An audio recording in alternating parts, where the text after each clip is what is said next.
Before getting out of her car, 16-year-old high school junior Raina Ryson wrapped her boyfriend's navy blue Letterman jacket more tightly around her shoulders.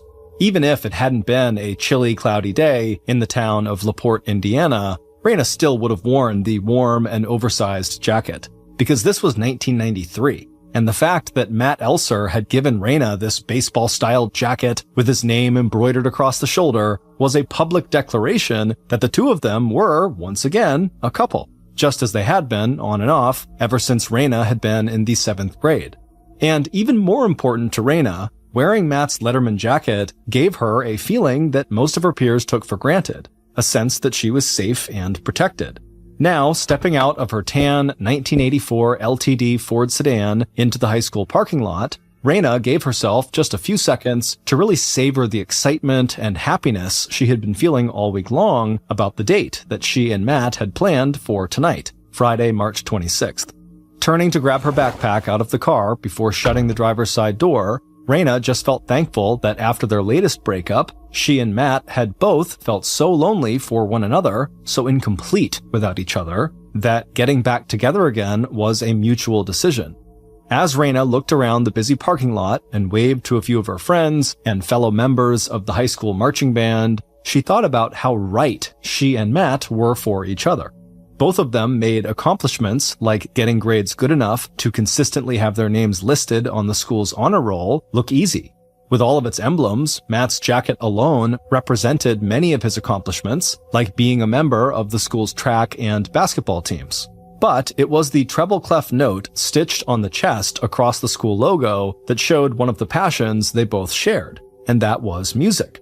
Although not even Matt could compete with Raina and her ability to play not just first oboe in the school band, but also the flute and the clarinet. Not that Raina planned to pursue music once she graduated from high school. As she had told Matt, along with her family, Raina's real dream in life was to become a veterinarian, which is why her part-time job at the local animal clinic was far and away her favorite of the 3 part-time jobs that took up so much of Raina's after-school life. Usually, on a Friday evening, it would be that 4 to 6 p.m. shift at Pine Lake Animal Hospital that would be one of the high points of the start of the weekend. But today, Raina knew that while she fed the animals and cleaned cages that afternoon, what she'd really be thinking about was dinner later that evening with Matt.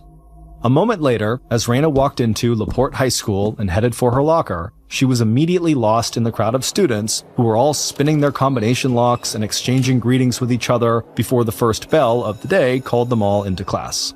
With her thick mane of curly brown hair, her blue jeans and sneakers, her average height and her average weight, Raina looked like any other high school student from any other solid middle-class family in this typical Midwestern town of about 20,000 residents. But in Raina's class, looks were deceiving, because Raina was different from most of the other girls in that loud and busy hallway. Behind that smile and behind that talent for telling jokes that made her friends laugh out loud, Raina had recently survived a profound physical and emotional trauma. Beginning when she was just 11 years old, Raina had become the victim of a sexually abusive relationship. The perpetrator was her then 24-year-old brother-in-law, the husband of Raina's then 20-year-old sister Lori, and the father of the couple's 2 small children, Raina's beloved niece and nephew. Raymond McCarty's abuse continued until Raina was 13 years old. That's when Raina became pregnant, and not even her abuser's threats that he would kill her if she told anyone about what he was doing to her could force her to keep this terrible secret. Raina finally broke down and told her mother and father what had been going on during those so-called family visits to her sister's home across town. Raina's father, Ben Ryson, had been the one to tell Raina's sister, Lori, what had happened. Confronted by Ben, Raymond McCarty admitted that he had been having sex with Raina and agreed to turn himself into police. And in 1991, 2 years earlier, Raymond was convicted of a Class D felony for child molesting. A felony is the legal definition for a serious crime. Punishment can range from 1 year in prison to death. Class D is the least serious felony, a category that includes cruelty to animals, defacing a firearm, and aggravated assault. And instead of being ordered to serve time in prison, Raymond was given 2 years probation. Raymond's wife, Lori, stayed with Raymond, and Raina's parents also maintained ties with Raymond. In order to keep Raina safe, the family decided they would set their own internal restrictions to keep Raymond away from Raina. Now, 3 years after this traumatic experience, Raina's boyfriend, Matt, was one of just a few people outside the Ricin family who knew the details of Raina's abuse. Along with Matt in this small circle, there was also Raina's earlier boyfriend, a boy named Jason Tibbs, who Raina had, quote, dated, end quote, for about 6 months when both she and Jason were in the 6th grade. Given how young both Raina and Jason were, Raina's parents were relieved when the youngsters broke up and went back to just being very good friends. They were also pleased when Raina eventually settled her affections on Matt, who was just the kind of clean-cut, studious, and straight-arrow teenager that they felt would treat Raina well. Still, Raina had felt very relieved to be able to confide in both her friends, Jason as well as Matt, about a recent and unwelcome development in her life. Just several weeks earlier, Raymond McCarty had finished his probation sentence, which meant that as far as the courts were concerned, he'd served his time for having sexually abused Raina, and now he was free. And now that Raymond was free of the restrictions that the courts had placed on his behavior, it was up to the Ricin family to monitor Raymond's relationship and behavior towards Raina. Given how emotionally loaded this topic was for Raina's sister Lori and for Raina's parents, it was easier for Raina to tell Jason and Matt, rather than her own family, that it seemed to her that since Raymond's release from probation, her brother-in-law was once again making unwanted advances towards Raina. Standing in front of her school locker, Raina again pulled Matt's jacket close around her and reminded herself that she was strong and that she was loved. Even when Matt had asked for that recent break in their relationship, Raina had not fallen apart. She had said yes, and she had kept herself busy with her job tutoring a couple of middle school students, working at a local takeout restaurant, and best of all, working at the Pine Lake Animal Hospital. Still, Raina had been incredibly happy when she and Matt had both decided to get back together again. Now, tucking her school books under her arm, Raina looked down at her watch. She was so excited about this evening's special dinner with Matt that she was literally counting down the hours. At 6 p.m. sharp that Friday night, Raina stepped out of the Pine Lake Animal Hospital. In exactly 1 hour, Matt was supposed to pick her up at her house on 202 Street, just 1.5 miles south of the animal clinic. Raina had already made a quick trip to the Ricin's neat 2-story home in the shady neighborhood where Raina lived with her parents and her younger sister Wendy. She'd stopped there right after school, just long enough to grab a snack, change into her work jeans and sweatshirt, drop off her book bag, and say goodbye to her younger sister Wendy, who was headed out the door to go see a movie with some friends. Raina hadn't needed to tell her sister or parents how quickly she planned to get back to the house after her 4 to 6 p.m. shift that evening. Everyone already knew how much Raina and Matt were looking forward to their date that night, and how Raina would want to spend as much time as she could between 6 and 7 picking out what to wear and making sure she looked her best for when Matt arrived. But now, as Raina was getting ready to close up the animal clinic for the evening, she heard the door to the waiting room open, and right away, Raina's heart sank. Tightening her hands around the handle of the broom she was holding, Raina hoped it was not the same person who had paid her an unexpected visit earlier in the afternoon. Matt was too excited about the evening he had planned for Raina to wait until 7 p.m. Arriving early at the Ricin house at 202 Street, he parked his car by the curb, looking up first at the lighted front porch, then down at his watch. But when 7 p.m. came and went, and Raina still had not opened her front door, Matt decided to drive to the Pine Lake Animal Hospital, thinking that maybe Raina had had to work late that evening. But when Matt arrived at the square 1-story clinic 5 minutes later, there was no sign of Raina, and no sign of her tan Ford LTD car. After making the loop again, from the clinic to Raina's house, and then back to the clinic, Matt drove back to 202 Street, parked his car at the curb, walked up to the Ricin's front door, and knocked. A moment later, Raina's dad, Ben, was telling Matt that Raina still had not arrived home from work. When Ben invited Matt to come inside and wait for Raina there, Matt explained that Raina was not at the animal clinic either. In that moment, both Matt and Ben Ricin knew something had to be wrong. For the past week, all Raina had talked about was this date with Matt. If she hadn't been delayed by a work emergency, there was just no way Raina would have stood Matt up. And there was also no way that Raina would just hop into her car and drive off without a word to Matt or to her family. By 10:30 p.m. that night, Ben and his wife Karen Ryson arrived at the LaPorte police station to report their 16-year-old daughter missing. After being informed that police would not start searching for Raina until she had been missing for 24 hours, the Rysons returned home, and frustrated by the response they had just gotten from police, the Rysons contacted the LaPorte High School music director, and together, the three adults launched their own search. 12 hours later, on the morning of Saturday, March 27th, the town was plastered with flyers and posters showing pictures of Raina and letting people know that she was last seen at the animal clinic the night before. Raina was still missing, but now there were so many people, her family, her friends, her fellow band members, her neighbors, out looking for her that local police realized they could not just stand on the sidelines.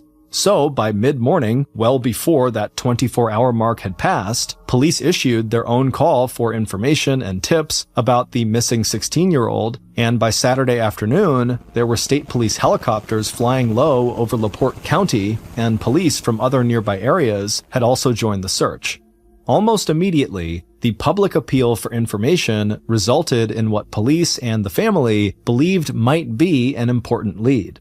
More than one witness had stepped forward to say they had seen two cars in the parking lot at the animal clinic around 6 p.m. on Friday night.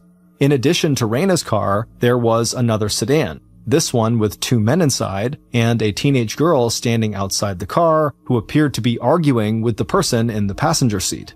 These bystanders had chalked up the scene to a possible teenage lover's quarrel until they saw the flyers that featured a missing teenage girl who fit the description of the girl they'd observed in the parking lot. Raina's father, Ben, had already given police his account of Raina's disappearance and mentioned Matt's presence at the Ryson family home the night Ben first asked police for their help.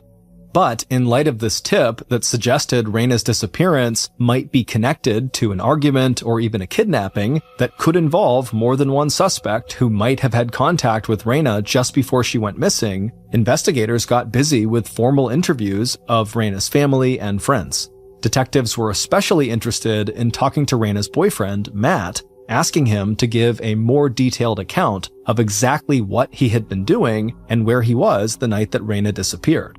But Matt's story was the same one Ben and Matt had both told on the night of Friday, March 26th. He arrived at Raina's house before 7 p.m. for their date. When Raina didn't show up, he made a few trips out to the animal hospital where he saw no sign of Raina or her car before he entered the Ryson house at about 7:15 to wait there with Raina's parents and sister for Raina to come home.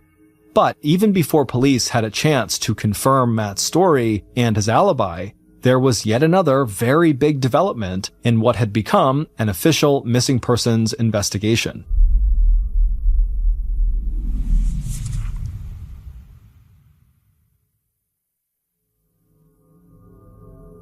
On Sunday morning, March 28th, so about 30 hours after Raina's disappearance, police reported finding Raina's car parked alongside a county road about 9 miles from her home.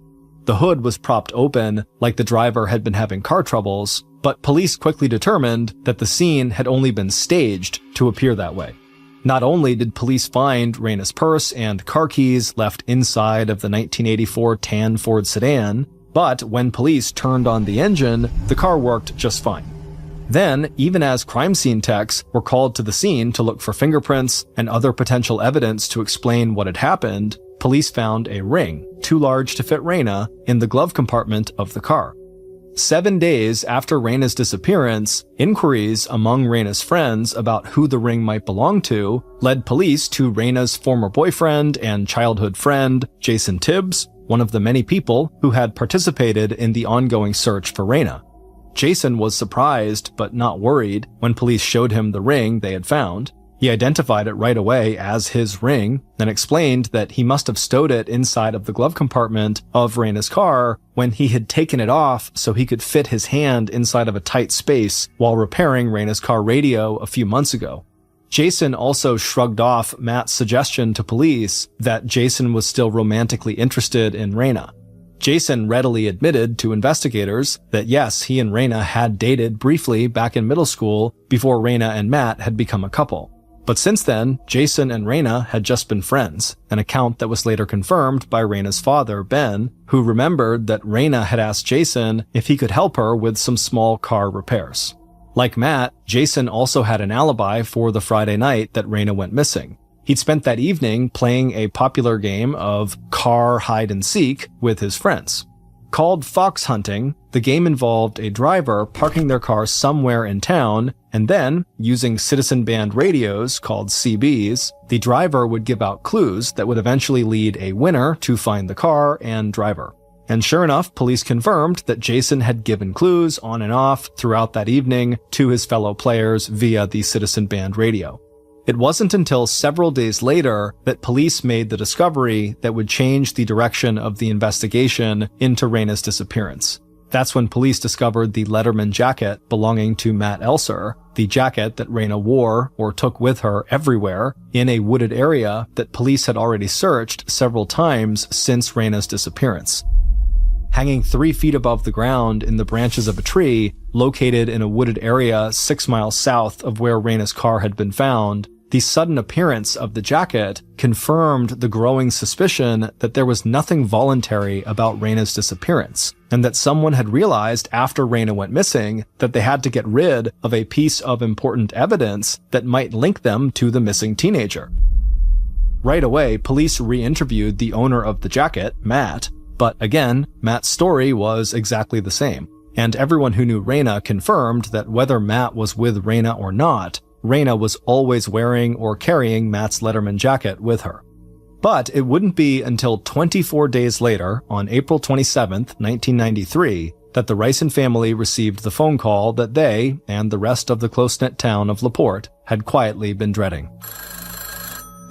That was when a teenage daughter, whose dad was fishing at a county pond just 30 feet from a nearby road and 7 miles from the Pine Lake Animal Hospital, discovered the submerged and badly decomposed body of a white female wearing clothes and jewelry that matched the physical description of Raina Ricin.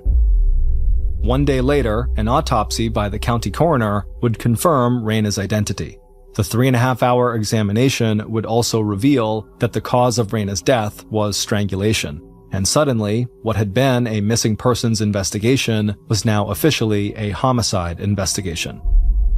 With the recovery of their 16-year-old daughter's body, along with the terrible knowledge that she had been murdered, the Ricin family went from praying for Raina's safe return to praying that her killer would be brought to justice. And for the first time since Friday, March 26th, the Ricin family turned off their front and back porch lights that they had left on for 33 days, hoping to welcome home their beloved middle daughter. 3 days later, on May 1st, hundreds of people would attend the funeral service for one of LaPorte High School's most gifted musicians, and Raina, 1 week shy of her 17th birthday, would be buried by her family in a white casket trimmed with pink and covered with a blanket of flowers. Meanwhile, information that had been reported in the newspaper just days after Raina's disappearance, back when she was still considered missing and not murdered, now took on new significance and pointed investigators towards a new suspect, Raina's brother-in-law, Raymond McCarty. Looking through old police reports, investigators had found the statement Raina had made back in 1991 that contained graphic details of the sexual abuse that Raina had suffered at the hands of her brother-in-law. And during yet another round of interviews with both Matt and Jason, both boys would tell police that since Raymond had completed his probationary sentence several weeks before Raina's disappearance, Raina had mentioned that Raymond, once again, seemed to be making sexual overtures. Now, with both Matt and Jason's alibis still holding up, investigators wondered if maybe Raymond might have killed Raina out of anger that she had reported the abuse that led to his conviction 2 years earlier, or that she had rejected and maybe threatened to go public with any new advances he may have made. Police suspicions were heightened when they discovered that Raina had had an argument with her sister, Lori, Raymond's wife, the week before Raina disappeared. And during that argument, Lori accused Raina of leading Raymond on. On April 30th, one day before Raina's funeral, and again on June 13th, police impounded both vehicles belonging to Raymond and Lori McCarty to search for any evidence that might link Raina's sister or brother-in-law to Raina's murder. Meanwhile, Raymond's account of where he was on the evening that Raina disappeared would keep changing. At the time of Raina's disappearance, Raymond told police he was out of the area at a friend's farm. But later, Raymond would tell police that he had given a female hitchhiker a ride that evening. Later still, Raymond would tell police that on the evening of Raina's disappearance, he was actually looking at a house for sale that was located just a few blocks from the Pine Lake Animal Hospital. 17 months later, police formally identified Lori and Raymond as suspects in Raina's homicide.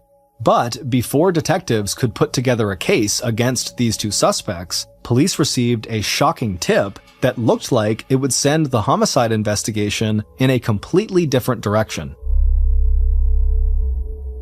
In December of 1994, about 3 months after Lori and Raymond were named as suspects, LaPorte law enforcement got a call from police in Illinois who had arrested a man on kidnapping charges. Larry Hall, who would later become a notorious, suspected serial killer, claimed that he had raped and murdered several young women, including Raina Ricin. Inside the man's van, police found newspaper articles about Raina's disappearance and murder, along with a bottle of birth control pills that had a crudely printed label on it with Raina's name. But it wouldn't take long for Larry Hall to recant that confession, and in the meantime, police had determined that the label on the pill bottle was a fake and that the suspect could not have killed Raina because he had been in Kentucky at the time of Raina's disappearance.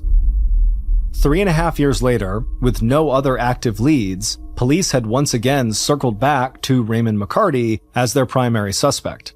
And in May of 1998, just over 5 years after Raina's disappearance and murder, police arrested Raymond and charged him with Raina's murder and locked him up in LaPorte County Jail pending a trial.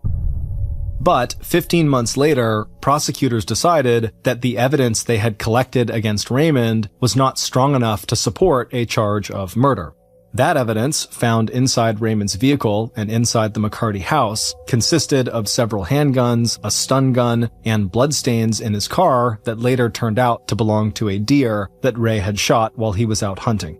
So, in August of 1999, 6 years and 4 months after Raina was murdered, Raymond McCarty was released from jail, and the investigation into Raina's death hit what looked like its final dead end. Once every year, a $200 scholarship in Raina's memory was still awarded to a member of the LaPorte High School band. No one had ever claimed the $36,000 reward for information leading to the arrest and conviction of Raina's killer. And no one inside the community had come forward with any new revelation about what might have happened to Raina. And over the years, while the town of LaPorte never forgot that there might still be a killer in their midst, people's fear that the killer might strike again slowly faded into the distant past. It wasn't until the early summer of 2013, more than 20 years after Raina Ricin was murdered, that police finally got the break in this case that they had been looking for. That's when detectives were able to act on a tip they had actually gotten 5 years earlier and do a formal interview with an eyewitness to Raina's murder.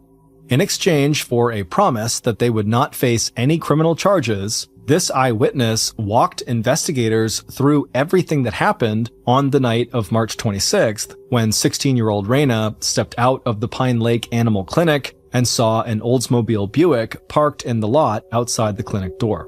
The story police heard would change every single thing they thought they knew about Raina's murder.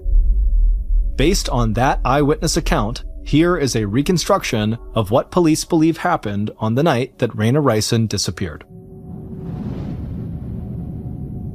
As Raina's killer slipped into the front passenger seat of the Oldsmobile Buick, they looked down at their watch and gave a nod of satisfaction.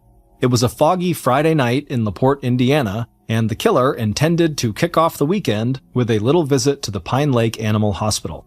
Turning to the driver, who had borrowed this car from a friend, the killer gestured to the road ahead. Time to get going. A few minutes later, the driver and the killer had arrived at their destination. The killer looked first at the clock on the dashboard and then around the animal clinic parking lot to make sure it was empty except for Raina's tan LTD Ford. Then the killer smiled. Perfect. There was still plenty of time before the clinic closed for the killer to get inside. And from the empty lot, the killer assumed that no one other than Raina was inside. Opening the passenger side door, the killer got out of the car and told the driver to wait while the killer went into the one-story square building located at 330 Pine Lake Avenue. Inside the clinic, Raina was doing what she always did at the end of her shift, sweeping the floor and tidying up. But hearing the front door into the clinic open, Raina suddenly froze. She'd already had one unexpected visitor that afternoon, and she hoped that whoever had just walked in this close to closing time was just there for business. But as soon as Raina saw who this new visitor was, her shoulders relaxed. Letting out a breath that she hadn't even realized she'd been holding, Raina pushed her hair back from her face as she stopped to lean on the handle of the broom. But after just a short conversation with her visitor, Raina's sense of relief had been replaced by frustration and annoyance. Having this discussion was not how Raina had planned to spend even a minute of her evening. It was now 6 p.m. and time to close the clinic, and all Raina wanted to do was head home so she could get ready for her date with Matt. But when Raina and her visitor walked out the front door together a few minutes later, the two of them had already started to argue. And when Raina had turned around after locking the front door of the clinic, she saw that parked right there in front of her in the lot was a car, engine running, and a driver in the front seat. By the time Raina and her killer had reached the Oldsmobile Buick, it was clear to Raina that her visitor was not going to be satisfied until the two of them had finished this conversation once and for all. So when Raina's killer gestured toward the car and asked Raina to just get in so they could drive around and talk, Raina looked down at her watch. She had a few minutes to spare, and better to just get this conversation over with here and now. So Raina agreed to the plan, on the condition that it really would be a short drive, because she had a date at 7 p.m. that evening that she was not about to miss. Just a moment later, Raina, wearing the Letterman jacket that she would later take off inside the car, had slipped into the back seat with her visitor. As soon as the driver heard the back door of the car shut, they checked the side and rear view mirror, put the car into gear, and pulled away from the clinic, heading east on Pine Lake Avenue. By the time the car had turned onto a heavily wooded section of North Vale Road, about 4 miles from the animal clinic, one or both of the passengers demanded that the driver stop the car. The argument in the back seat had gotten so loud that the driver was alarmed and immediately pulled over and turned off the engine. Looking up at the rearview mirror, the driver saw both passengers jump out of the car, then come into view again as they faced off on the deserted road, standing just behind the car's rear bumper. Their fight now was physical, and Raina was using every ounce of strength to protect herself. But a second later, the driver saw Raina's killer pull back their arm and deliver a savage punch directly into Raina's face. Scrambling out of the front seat, the driver made it around the side of the car just in time to see that Raina lay on the ground and that her attacker had straddled her body and wrapped their hands around Raina's neck. As the driver stood there, frozen, Raina's attacker leaned hard into Raina's neck, cutting off her supply of oxygen and literally squeezing the life out of her.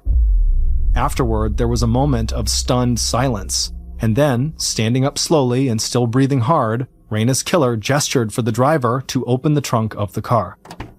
Together, the killer and the driver lifted Raina's body up off the road and dumped her into the trunk. Slamming the lid of the trunk shut, the driver and killer got back into the car and headed for the barn located a few miles away that belonged to the family of the person who owned the Oldsmobile Buick. Once inside the big open space of the pole barn, neither the killer nor the driver looked up at the rafters and saw 14-year-old Ricky Hammonds, the brother of the car's owner, sitting up in the loft getting high on a joint of marijuana. But that 14-year-old boy saw them, and when the two people below him popped open the trunk of the car and stared down at the body of a teenage girl with brown curly hair, dressed in blue jeans and sneakers, Ricky saw that too. And later that weekend, when 14-year-old Ricky Hammonds heard about the missing girl from LaPorte High School and saw her picture in the papers and on the news, he knew that the name of the girl in the trunk of the family's Oldsmobile Buick was Raina Rison. But on that cool Friday evening, all Ricky knew was that he'd better stay really, really quiet, because people who drove around with a dead body in their car were dangerous. Ricky was relieved when the car's driver and passenger finally stopped arguing, hopped back in the Buick, turned on the engine, and then reversed out of the barn. But even after the sound of the car tires rolling across gravel had faded, Ricky stayed where he was, holding the smoke from the joint inside his lungs. If he told anyone about what he had seen, maybe those two people would come back and kill him too. Or maybe he'd get in trouble for smoking marijuana. Either way, the 14-year-old boy decided not to say anything at all. Breathing the smoke out through his nose, he tried to enjoy the last few puffs on his joint, but it wasn't any use. The buzz he'd been feeling before the car had rolled into the pole barn was as dead as the girl with the white face, all the color drained right out of her. Meanwhile, the Buick's driver had dropped Raina's killer back off at the Pine Lake Animal Hospital to pick up Raina's tan Ford sedan. Holding Raina's purse and car keys, the killer hopped behind the wheel of Raina's car, started up the engine, and then, one behind the other, the cars headed in the direction of a small county pond about 7 miles away. Once they were close enough to their destination that they could see the water about 30 feet from the road, the cars pulled to a stop. A few minutes later, the driver of the Buick, along with Raina's killer, had dragged Raina's body out of the trunk. After dumping Raina face down in the weeds and muck at the edge of the pond, the driver and killer grabbed 2 nearby logs and pulled them on top of Raina's body until she was fully submerged. The driver and killer wiped off their hands and got back into their cars. A few minutes later, they came to a stop along County Road 200E, 5 miles northwest of LaPorte. After parking Raina's car on the shoulder of the road, Raina's killer propped open the hood so the car looked disabled and abandoned. Then, hopping back into the passenger seat of the Oldsmobile Buick, the killer rolled the car window partway down, leaned back, and sucked in big mouthfuls of the chill night air. Pulling away from the side of the road, the driver turned the car south. A few minutes later, the driver of the car dropped the killer off at the killer's house and then returned the car he had been driving that night to the pole barn. Even if the driver of the car had known to look, by then, 14-year-old Ricky Hammonds was nowhere in sight. Later that same night, the killer would return to the pole barn to pick up the Letterman jacket that Raina had left in the back seat of the Buick. And a day or two later, Raina's killer would drive to the same secluded area where the killer had strangled Raina, and the killer would throw the jacket as far as they could into the woods, hoping that if the jacket was ever found, it would lead police to Raina's boyfriend, Matt Elser. 15 years later, in 2008, Ricky Hammonds decided it was time to tell police what he saw in the pole barn the night that Raina Rison was murdered, and give the police the names of the 2 people he believed killed her. By then, Ricky's own life had gone off the rails, and the now 29-year-old Ricky was serving a 44-year-long prison sentence for a murder that he had committed 10 years earlier. But Ricky wasn't looking for any personal benefit in exchange for talking with state police. According to Ricky, now that he had nieces of his own, he just wanted the Rison family to know what happened to their 16-year-old daughter. But even though Ricky's account of what he saw that night in the barn seemed very credible, it would take another 5 years before Indiana state prosecutors would offer immunity to the driver of the Oldsmobile Buick in exchange for testifying against Raina's killer. That driver was a man named Eric Freeman, who, at the time of Raina's death, was the boyfriend of the car's owner, Ricky's older sister. And in June of 2013, after more than 20 years of chasing hundreds of dead ends, investigators sat down with Eric Freeman and finally confirmed the identity of Raina's killer, her one-time boyfriend in middle school, and one of the few people Raina had entrusted with her secrets and her friendship, Jason Tibbs, who was 16 years old at the time of her murder. It would turn out, starting back in the 6th grade, Jason had developed such strong feelings for Raina that even after their 6-month preteen romance ended, Jason had never given up on, quote, getting Raina back, end quote. Instead, in the years after their breakup, Jason had always kept in touch with Raina. He sent her love letters that police and Raina's family had found among Raina's belongings. Jason helped Raina with small car repairs, and Jason was outraged by the abuse that Raina had suffered at the hands of her brother-in-law, Raymond. And according to Jason's friend, Eric Freeman, on March 26, 1993, Jason had asked Eric to drive him to Pine Lake Animal Hospital, where Raina worked, so when Raina got off her shift at 6 p.m., Jason could talk with her again about the two of them maybe getting back together. But even before Raina agreed to get into the car with Jason and Eric told investigators that it was clear from Raina and Jason's argument that Raina, quote, just didn't want to be with Jason Tibbs, end quote. Freeman told police that during that drive, the couple's argument got so loud that Eric told them he wanted to leave, and Eric felt relieved when they told him to stop, and then both Raina and Jason got out of the car, but Eric said he never suspected that Jason was about to kill Raina. Afterward, when Eric and Jason arrived at the pole barn that belonged to the family of Eric's girlfriend, neither teenager noticed 14-year-old Ricky Hammonds up in the rafters smoking a joint. But when Eric stood next to Jason, looking down at Raina's body in the open trunk of the Buick, and asked Jason why he'd killed her, both Eric and Ricky heard and remembered Jason's answer. Quote, "If I can't have her, nobody can." End quote. As for Jason's alibi, that he was out fox hunting in his car with friends, police would discover that while players may have heard Jason's voice on their CB radios that night, no one actually saw him and could confirm his physical whereabouts. As for Raina's earlier visitor at the animal hospital on the afternoon of March 26th, that was her brother-in-law, Raymond McCarty. It was Raymond's sexual abuse of Raina, coupled with his eventual admission that on the afternoon Raina had disappeared, he had gone from looking at that house for sale directly to the animal clinic to visit Raina, that would make Raymond the prime suspect in Raina's murder and help lead to his wrongful arrest back in 1998. On August 23, 2013, 20 years and 5 months after Raina Rison was strangled to death, 37-year-old Jason Tibbs, who was married with children and still living in LaPorte County, Indiana, was arrested and charged with Raina Rison's murder. On November 7, 2014, Jason was found guilty. 1 month later, Jason Tibbs was sentenced to the state minimum for a murder committed in 1993, 40 years in prison, but with 20 years of that sentence already served. Raina's brother-in-law, Raymond McCarty, would die in February 2018 at the age of 52 from a self-inflicted wound.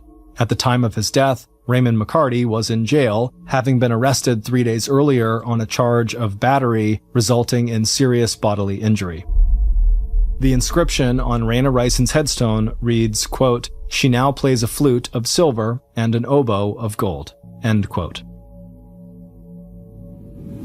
On July 18, 2019, 28-year-old Andrew Harper scrawled a little note inside of a card, and then he folded the card up, he slipped it into its envelope, and he handed that envelope off to a nearby friend. And this friend, after getting this envelope and Andrew's directions for what to do with it, he left Andrew's room and began walking down the hall all the way towards the other side of the Ardington house. The Ardington house, where they were staying, is this beautiful mansion built in the 1700s that sits on about 30 acres of gardens and parklands, and it's located about an hour west of London in the English countryside. Once Andrew's friend, with this letter in hand, had walked all the way across the mansion and had found the room he was looking for, he gently knocked on the door, and then after being let inside, he made his way right over to 28-year-old Lissy Beckett, and he handed her the envelope. Lissy and Andrew had grown up in the same town of Wallingford, which is a small rural town about 10 miles away from where they were at the Ardington house. And from the time Lissy and Andrew had met each other when they were 15 years old, they had become totally inseparable. It was truly love at first sight. And now, 13 years later, they were finally getting married. And so Lissy, after getting this envelope, she saw the writing on the outside of it and knew it was from her fiancé. And so she smiled, she opens up this letter, and she reads what's inside. And it just said, "Life is slippery. Here, take my hand." While on the surface, this little note seemed like nothing more than a romantic gesture from Andrew, in reality, those 7 words contained in that card were a great representation of who Andrew really was. He was a protector.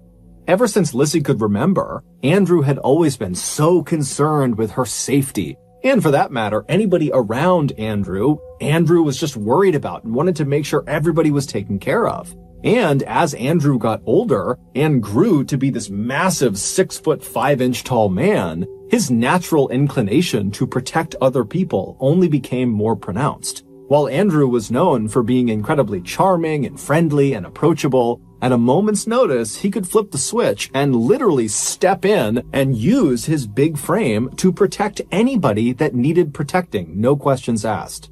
And so it came as no shock to Lissy or really anybody who knew Andrew when Andrew, at the age of 19, became a special constable or volunteer police officer for the Thames Valley Police Department. This police department was the same one that oversaw Wallingford, where he and Lissy had grown up, and also the surrounding areas. And just a year after becoming a special constable, Andrew had done such an amazing job that he was hired on by the Thames Valley Police Department to be a regular constable, so a full-fledged police officer. And over the following years that he was a regular constable, Andrew's hard work and dedication would quickly make him one of the most well-respected and well-liked police officers on the force. In fact, just a few weeks before he sent off that letter to Lissy on the day of their wedding, Andrew had been promoted. He had been assigned to the road policing unit within the Thames Valley Police Department, and what that meant was, in addition to a host of new responsibilities on a day-to-day basis, Andrew would now become one of the police officers who would immediately respond to any emergency call that came in. He was basically a front lines police officer now. And so, of course, this meant Andrew's job just became a lot more dangerous, but for Andrew, that didn't matter at all, because to him, the most important thing was protecting people in need. And so this promotion just gave him a bigger opportunity to do that. And so Lissy, after reading this little note that Andrew had just sent her, she set it down on the table, and now with a big grin on her face, she finished getting ready, and then that afternoon, she and Andrew would walk down the aisle, and they would say, "I do," in front of their families and their closest friends, and then that evening, after the newlyweds had had their first dance as a married couple, they would tell each other that this was the happiest day of their lives. 28 days later, on August 15th, Andrew, along with his partner, who also was named Andrew, his name was Andrew Shaw, they were conducting a surveillance operation in a town called Reading. Reading is a town about 30 minutes south of Wallingford. Just after 11 p.m., the men finally decided it was time to shut down their operation and head back home.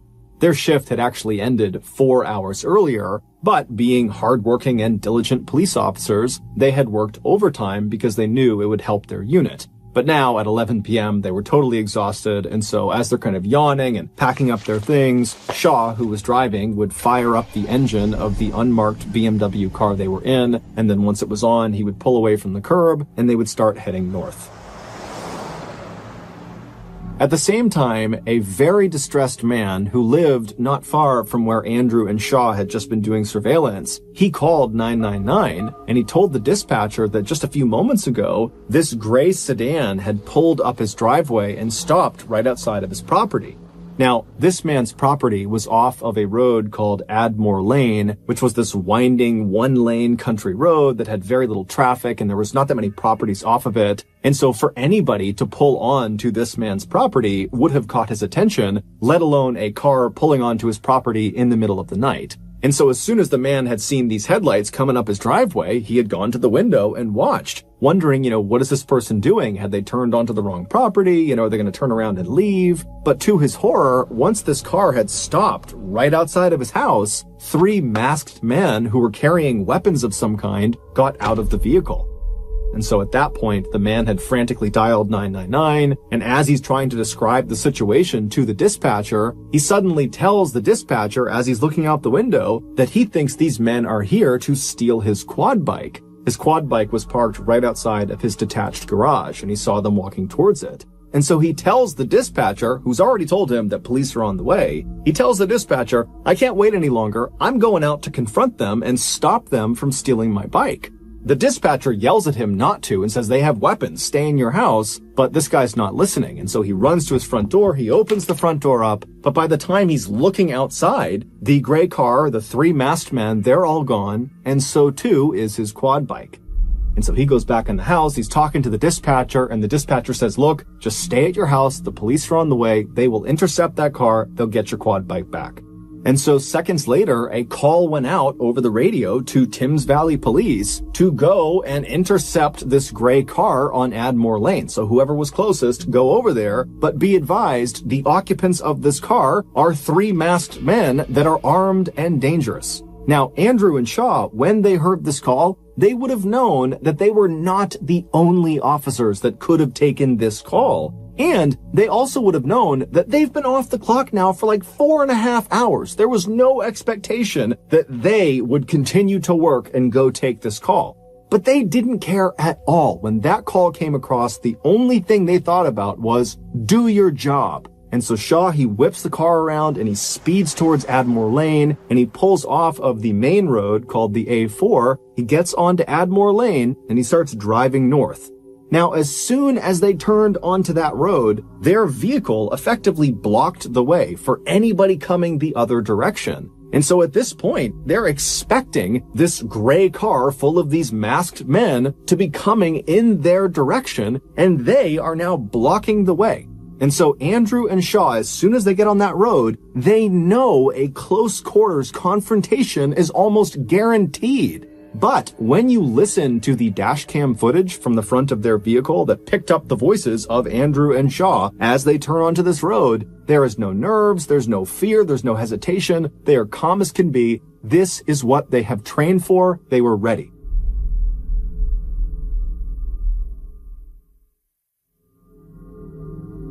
And so Shaw, he's making his way up this winding road. It's totally pitch black. The trees are practically on top of the road. It's like a tunnel of trees. And so they're driving along this road, and then all of a sudden, up in the distance, you can see on the dash cam footage, you see headlights bombing toward them. They're way off in the distance, and then all of a sudden, that car, these headlights, they come flooring out right in front of them, and both cars come to a screeching stop. You can hear the screeching of the brakes on the dash cam footage. And so this car in front of them comes to a full stop, and Shaw, he stops, but then he moves up just a little bit closer before fully stopping the car.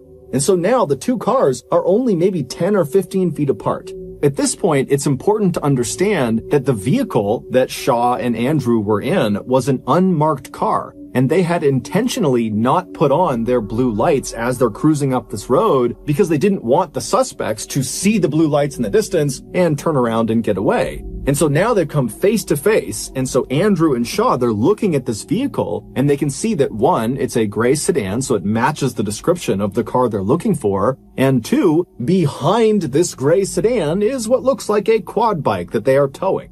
And so they know this is the car they were looking for. It's on Admore Lane. This is gonna be it. And so Shaw, he flips on the blue lights, and Andrew, who's in the passenger seat, he opens the door and begins yelling at the occupants to stay where they are. But they don't listen. Because now, the masked men in the gray car, they know they've been caught. There's police right in front of them. And so suddenly, one of the masked men in the back seat of this car, he leaps out of the vehicle and he runs around to the back of the gray car and he unhooks the quad bike. And then the gray car, without even waiting for this third masked man to get back inside, it just begins driving forward on the left side of Shaw and Andrew, basically trying to drive around them, despite the fact there's nowhere to drive. It's a ditch on either side of the road. But obviously, these guys are desperate and willing to do anything to get away. And so this gray car has driven down into this ditch before Andrew and Shaw could do anything. And then the third masked man, who's realizing he's being left behind, he starts running around the right side of the police car. So he's trying to go around the other way. And amazingly, as soon as the third masked man made it around to the back of the police car, the gray car somehow managed to pop out of the ditch and got back onto the road, and it starts driving away from Shaw and Andrew. And as they're driving away, the third masked man is just on the road running after them. And so Andrew, seeing an opportunity to potentially grab this third masked man that was out on foot, he jumps out of the police car, he turns, and starts running down the road after the suspects. And so Shaw, he doesn't have enough space on this road to turn around and drive after them, and so all he could do was put the car into reverse and then look over his shoulder and start driving in reverse after them. And so as Shaw is driving backwards down this road, he can see out of his rear window Andrew, who is chasing the third masked man, who is chasing the gray car. And so we can see all this happening out his back window. And then something totally strange that just defied logic happened. The third masked man suddenly leaps as if he's trying to jump into the moving car. And at the same time, Andrew, who's closed the distance on him, kind of lunges for the third masked man. And then just as suddenly as these two maneuvers have happened, both men just vanish, and then the gray car just drives away and disappears.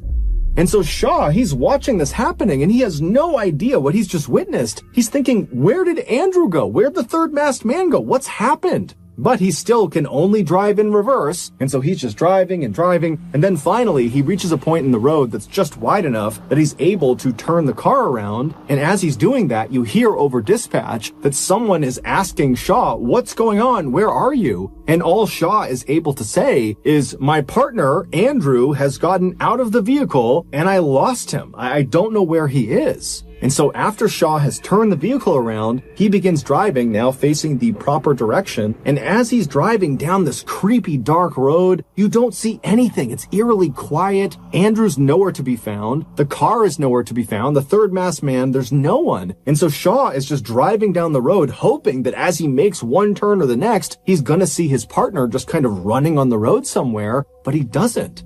But as he's driving along, what Shaw didn't realize was that there were things in the road that belonged to Andrew. They were kind of small, so he didn't see them, but the footage would later reveal that it was almost like there was this trail of Andrew's things kind of littered all over the road. There was his wallet, and there was his badge, and there was his license and other ID cards, and then there was his glove, and then there was this piece of plastic that looked like it belonged on Andrew's vest. And then a little farther down the road, because Shaw is still driving and scanning for his partner and scanning for anything, and there's just nothing. As he's driving along, he would, in real time, notice something of Andrew's, and it was Andrew's stab vest that he wore over his chest. And so he stops the vehicle and he gets out, and again, he's on this totally pitch black road where it's weirdly quiet, and he's walking up and he grabs the vest, he comes back into his vehicle and he puts it down inside of his car. And at this point, over the radio, people are asking Shaw, what's going on? Where are you? And you hear in Shaw's voice a bit of panic as he's like, I've found Andrew's stab vest. It was on the side of the road, and he can't make sense of that. He has no idea why it's there. And dispatch, they don't know what to make of that. And so Shaw just continued driving down this road, thinking to himself, what's happening here? Meanwhile, less than a mile away at the end of Admore Lane, where it joined up with A4, which is where Andrew and Shaw had originally come in, two other Thames Valley police cars had arrived at that intersection. They had gone there specifically to try to intercept this gray car as they fled. And so they're sitting at this intersection and they're looking up Admore Lane and they see headlights bombing towards them. It's the gray car, and the gray car comes speeding out onto A4. It makes a hard turn and it speeds away from these two police cars. And so one of these two police cars that were waiting out on the A4, one of them takes off following the gray car. But the other police car, they stay right there, because unbelievably, they had just spotted Andrew. It would turn out when Shaw first put the BMW into reverse and he began going in reverse towards his partner who was chasing the third masked man who was chasing the gray car, when he was doing that and he was watching out his back window and he saw the third masked man jump and then disappear and then Andrew disappeared, that was not a figment of his imagination. That really happened. The third masked man had attempted to jump into the moving vehicle, and he had been successful. As for Andrew, why he suddenly vanished, the reason for that is truly horrific. The three masked men were 18-year-old Henry Long and 17-year-olds Albert Bowers and Jesse Cole. All three of them, prior to this night, had fairly extensive criminal records, and they proudly referred to themselves as career thieves, which basically just meant they spent all day and all night stealing from people. And so that night, they had gone out with the intention of stealing that man's quad bike. It's unclear how they knew he had a quad bike, but they definitely showed up prepared because they knew they would have to get onto his property and very quickly tow that bike out of there before the homeowner could stop them. And so they had attached this long, very thick rope to the back of their gray car. It was basically like this big loop of rope, almost like a lasso. And so when they pulled up onto that man's property, they backed up to the quad bike and they looped that stretch of rope over the handlebars of this quad bike. And then all three of them piled back into the gray car and they sped off with the quad bike in tow. But when they were on Admore Lane and came face to face with Andrew and Shaw and realized those are police officers and were caught, the third masked man, aka Jesse Cole, he hopped out of the gray car, he ran around to the back, and he unhooked the loop of rope from this quad bike, ditching the quad bike by the side of the road so that it would be easier for the gray car to make their getaway. And so once it was free, the gray car kind of took off without Jesse. And so Jesse ran around the cop car, but Jesse would get back up to the side of the gray car and he would leap into the window. And as soon as he was inside and Henry, who was driving, he knew he was inside, so they're all good. Henry hit the gas. And who was standing with both feet inside of that loop of rope dangling off the back of the gray car when the gray car suddenly accelerated? Andrew Harper. Andrew was swept off of his feet as the rope grabbed onto his legs, and so his head came back and smashed into the ground, and then he was dragged for 91 seconds at an average speed of 42.5 miles per hour down Admore Lane. It was only after he had been dragged for over a mile, whipping violently side to side, smashing not only into the ground, but into trees and fence posts and shrubs, just getting destroyed on this road, that finally, when they pulled off of Admore Lane and got onto A4, that turn swung Andrew around and he smashed into a curb that dislodged him from the rope and sent him careening into traffic. At that point, one of those two police cars took off after the gray car in pursuit. But the other car, they saw Andrew as he was thrown off the back of the gray car and launched onto A4. Now, initially, they actually thought that the suspects were just hauling a dead deer behind them because it looked like a bloody deer carcass was dangling behind the car. But when they ran up to see what it was, they saw it was their colleague. It was Andrew. And so immediately they tried to save his life, but Andrew's injuries were catastrophic. He had been destroyed. And so Andrew Harper would die at 11:45 p.m. on the side of the A4, about 20 minutes after he and his partner had so selflessly agreed to go after this car despite the fact they didn't have to. The three killers were arrested about 1 hour after Andrew had died. A police helicopter had spotted their car parked amongst some buildings about 4 miles away from where Andrew was found. During their trial, the three teens would say they had no idea that Andrew was attached to that tow rope as they sped down Admore Lane. This is despite the fact that the prosecution, they went out and recreated the exact scene that played out on Admore Lane. They used the same car, they used the same tow rope, and they used a very lifelike dummy that was the same size as Andrew Harper. It was 6'5", 200 pounds, and they strapped it on the back of the car, and they drove the same mile stretch to see what it would be like to drive with Andrew attached to the back. And these experts that went through this recreation over and over and over again, they said the same thing.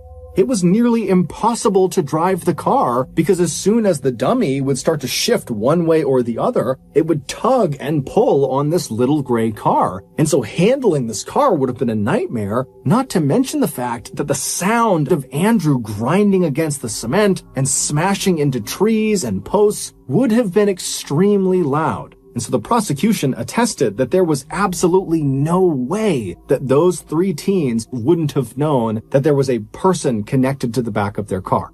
Also, the prosecution said that all along Admore Lane, they found blood on both sides of the road, high up into bushes and on trees, indicating that as Henry had driven along with Andrew behind him, he must have been swerving violently side to side, most likely, at least according to the prosecution, to try to dislodge the person that was stuck on the back of his car. But the three teens never changed their story. They also never once said they regretted what they did. They showed absolutely no remorse. And when the verdict was read, and these three teens were not found guilty of murder, they were found guilty of manslaughter, but everybody knew that was significantly better because the sentences were so much shorter. When that verdict came back, These three teens were punching the air and cheering and laughing, just making a complete spectacle out of it. And then after being led out of the courthouse with the devastated family of Andrew Harper basically watching them, they were smirking and smiling at the cameras and waving and just treating the whole thing like it was one big joke. Still to this day, none of them have apologized or expressed any regret or remorse about what happened. In fact, two of the killers, Jesse and Albert, they've come out publicly and said they're going to write a book about this crime, about killing Andrew Harper, and there's no indication that this book is being written because they feel bad. It's almost certainly being written because it's an opportunity to make money. Following the verdict, Andrew's wife, Lissy, who was totally devastated not only by the loss of her husband, but also by what she viewed as total injustice with regards to the fact that these three killers had not been convicted of murder, she would go on to lobby for years to pass a brand new law called Harper's Law that would give an automatic life sentence to any criminal that killed an emergency worker while they were committing a crime. Meaning this law would not differentiate between whether it was manslaughter or murder. If you killed an emergency worker while committing a crime, you're going to jail for life. And this year, Harper's Law was passed. However, it will have no effect on the sentences of Andrew Harper's killers. Henry would be sentenced to 16 years in prison, and the other two, Albert and Jesse, would be sentenced to 13 years in prison each. All three of them will be eligible for parole by the time they are 28 years old, which is the same age that Andrew was when they killed him. On the morning of August 30th, 2001, a middle-aged police sergeant named Alan McGregor drove with his partner, Officer Mark David, towards the Huron National Forest, which is a massive nature preserve in northern Michigan. The two of them were on the way to this forest to meet with a very unlikely detective, who McGregor believed might actually be the key to solving a case that had haunted him for the last 21 years. And that case was the disappearance of Cherita Thomas. Back in 1980, Cherita Thomas had been walking down the road located about 1 mile away from the police station where Sergeant McGregor worked, when she had gotten into the car with this older man who had come by to pick her up. And after getting in this car, she was never seen again. Based on various tips and clues, police were nearly certain that that older man who had picked Cherita up was a guy named Jimmy Nelson. And their theory was he had murdered Cherita shortly after picking her up and then afterwards disposed of her body in a particular section of the Huron National Forest. But the problem was, the police did not have any actual evidence that supported this theory. Their case against Jimmy was entirely circumstantial. In fact, they didn't even know if Cherita had really been murdered, because for the last 20 plus years, they had searched that particular section of the Huron National Forest, they'd gotten the FBI involved, they had chased down every lead, yet still, they had not found Cherita's body. So they really didn't know what happened. But as Sergeant McGregor neared the forest, he hoped that today would be the day that all changed. He pulled up by the entrance of the Huron National Forest, and he and his partner got their first look at their unlikely detective they were here to meet. And this detective was a Doberman Pinscher mix with big floppy ears who was lying on the ground and panting and wagging his tail. His name was Eagle, and he didn't look like a stereotypical police dog, because he wasn't a police dog. However, Eagle was the best crime scene sniffing dog in the entire world. His trainer, a 40-year-old woman named Sandra Anderson, was standing right beside him. Now, Sandra and Eagle were very famous in law enforcement circles, and so Sergeant McGregor and his partner were already well aware of their backstory. Sandra had actually adopted Eagle from a pound shortly before he likely would have been euthanized. And then after she adopted him, Sandra, who had made a career in teaching dogs how to sniff for cadavers, just sort of naturally on her off time, began training Eagle how to do it too. And amazingly, Eagle really took to it, better than police dogs did. Now, any good police cadaver dog could sniff out hidden objects and track a scent for miles, and Eagle could definitely do that. But also, Eagle could do things that the police cadaver dogs simply could not. Like he could smell blood that had been cleaned with bleach and also painted over. I mean, that's like a superpower. No dog could do that, but Eagle could. One forensic anthropologist who had come in contact with Eagle and seen what he could do firsthand said that, if a great cadaver dog was rated a 10 out of 10, well, Eagle was like a 20 out of 10. He was far and away the best of the best. And so Sergeant McGregor believed that if Cherita's body really was in that section of the Huron National Forest, well, Eagle would be able to find it. Sergeant McGregor was excited to see Eagle in action. But after he and his partner parked, they walked over and spent a minute, petting Eagle because Sandra said it was fine, and they gave him some pets, and Eagle really liked it, and he sort of rubbed up against them. But then at some point, Eagle just kind of stopped and looked towards the entrance of the National Forest, like he was ready to go. At which point Sandra said, okay, he's ready to work. So Sergeant McGregor and his partner followed behind Sandra and Eagle as they led the way into the forest towards the section where they had been told to search. And then once they reached that section, McGregor and his partner kind of stayed back on the fringes and just watched Eagle work. And it was incredible. Now, McGregor and his partner had seen police dogs work before, so they were familiar with basically the pace at which these dogs would find something, which often, it would take some time. But basically, as soon as they got to this clearing, they're watching Eagle and he's sort of walking around, sniffing, looking for something. But then suddenly he stopped, turned, and made a beeline towards this tree. And when he got there, he began pawing at the ground like he had found something. Sandra, his trainer, kneeled down next to him to see what Eagle had found, and she saw as he continued to dig that there was something in the ground. And so she called out to McGregor and his partner, and they came rushing over, and sure enough, Eagle had found a human bone fragment.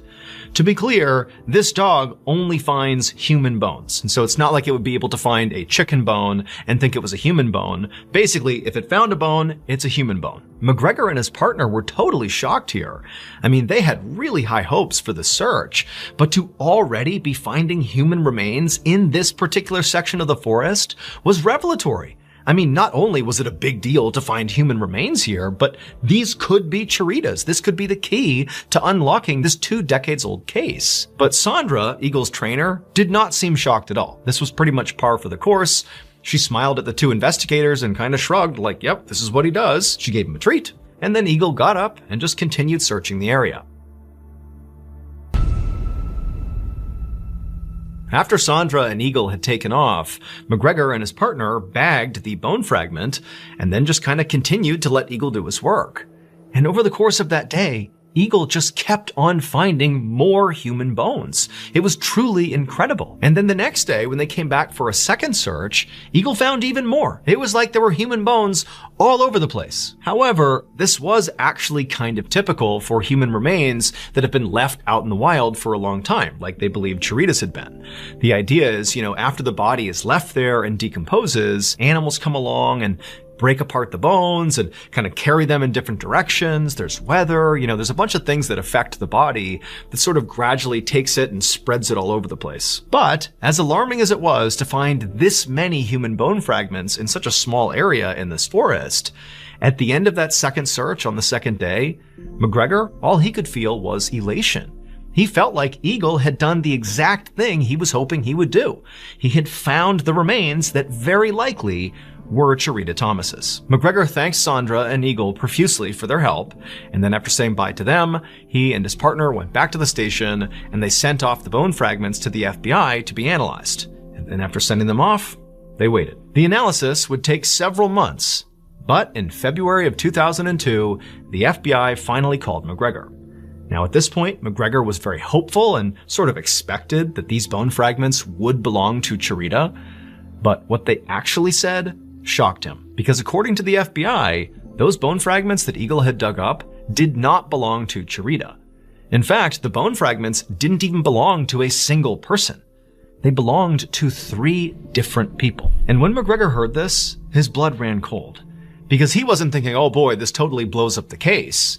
Instead, he's thinking, I bet Chirita is out in that forest. We just haven't found her yet, and if we keep using Eagle, we will find her.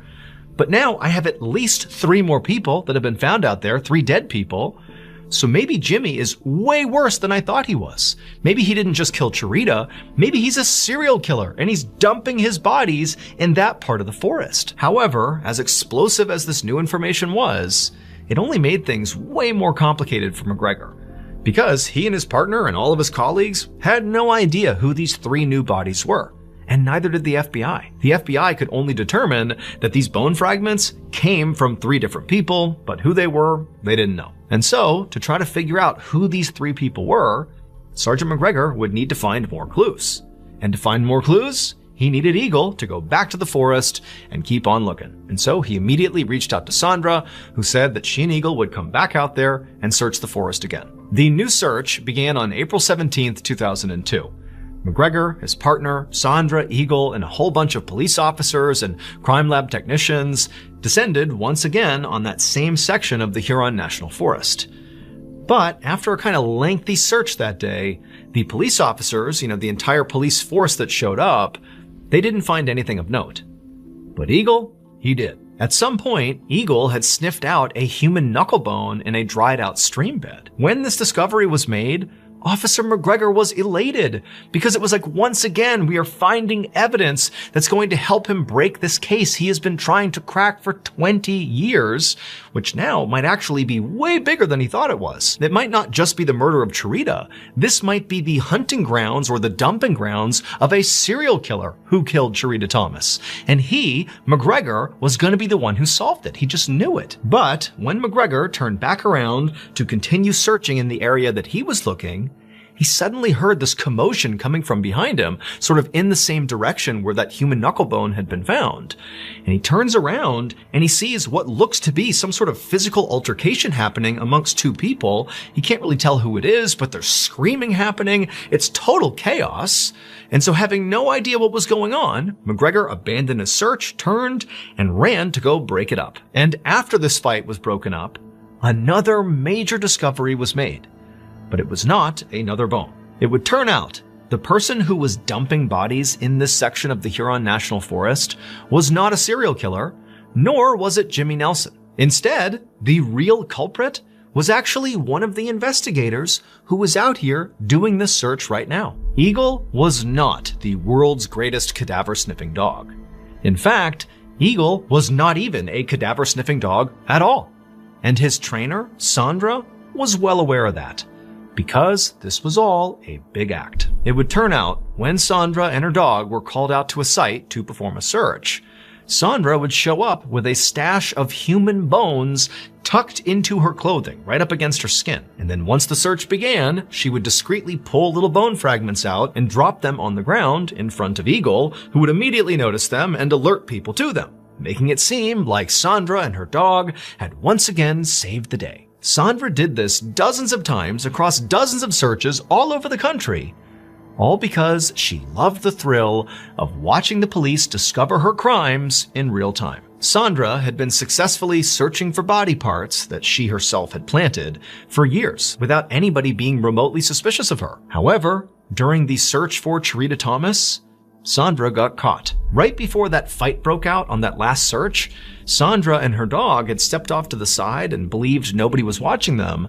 and Sandra bent down and pulled a bone fragment out of her sock and was about to place it, but then realized a crime lab technician was clearly watching her. She had been caught. And so the crime lab technician went up to Sandra to call her out on it, and Sandra, who knew she was caught, began to panic and pretended that she was being attacked by the crime lab technician and made a whole scene about it.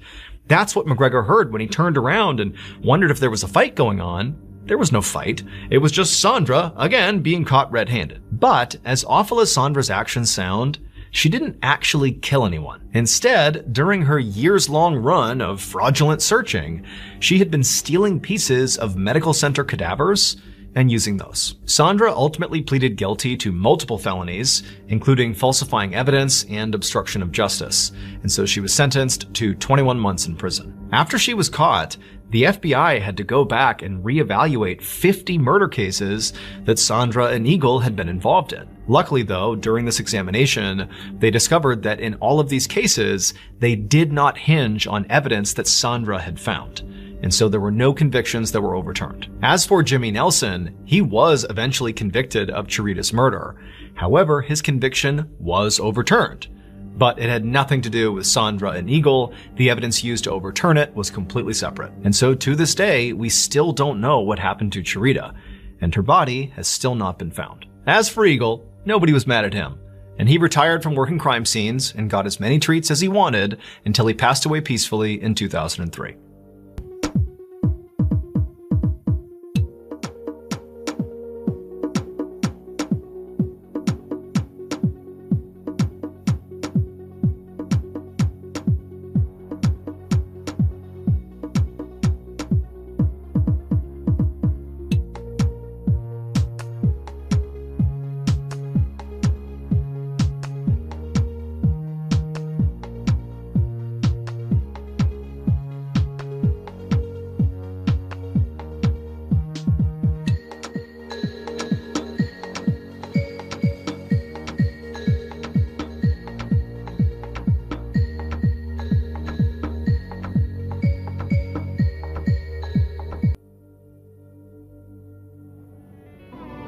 Thank you so much for watching.